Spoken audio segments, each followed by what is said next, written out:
Azul Ansofisoun Andamathalim. Dans cette petite vidéo, je vais vous prouver pourquoi est-ce que il est important de ne pas labourer, de ne plus labourer les champs et les terrains.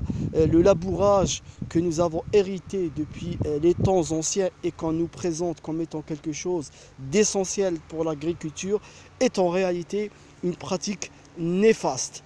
Je vais vous montrer quelque chose. Alors, ce champ-là appartient à mon grand-père. Donc à une certaine époque, il le labourait. D'ailleurs, on voit ici encore les traces, je ne sais pas si vous voyez, des traces du tracteur qui passait par là. Et puis, lorsqu'il est devenu vieux, il ne labourait plus. Donc ce terrain n'est plus labouré depuis 8 ou 10 ans. Et je vais vous montrer quelque chose.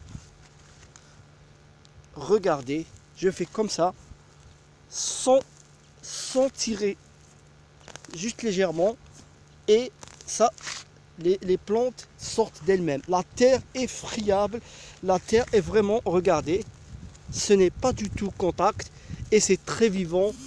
J'ai repéré, enfin j'ai regardé, j'ai repéré au moins une vingtaine de plantes. Là vous avez du datura, juste à côté vous avez de l'amarante, du liseron, là c'est du pourpier. Il y a une biodiversité, il y a des insectes et le terrain va très bien. Alors que si vous allez dans un terrain qui est exploité pour l'agriculture intensive et qui est labouré une ou plusieurs fois par an, vous allez trouver un terrain mort qui est extrêmement compact. Je vais enlever encore une. Regardez la facilité avec laquelle ce kénopode blanc sort avec ses racines. C'est du kénopode blanc qui est comestible. Je vous ferai un de ces quatre une vidéo. Là, on ne peut pas le manger parce qu'il est en graines. Bon, il y en a qui mangent ces graines après, lorsqu'elles sortent. Il est très bon à la place des épinards, meilleur que les épinards puisqu'il n'est pas du tout acide. Et puis, c'est un excellent fourrage, nourriture pour les vaches, pour les lapins, pour les chèvres, etc.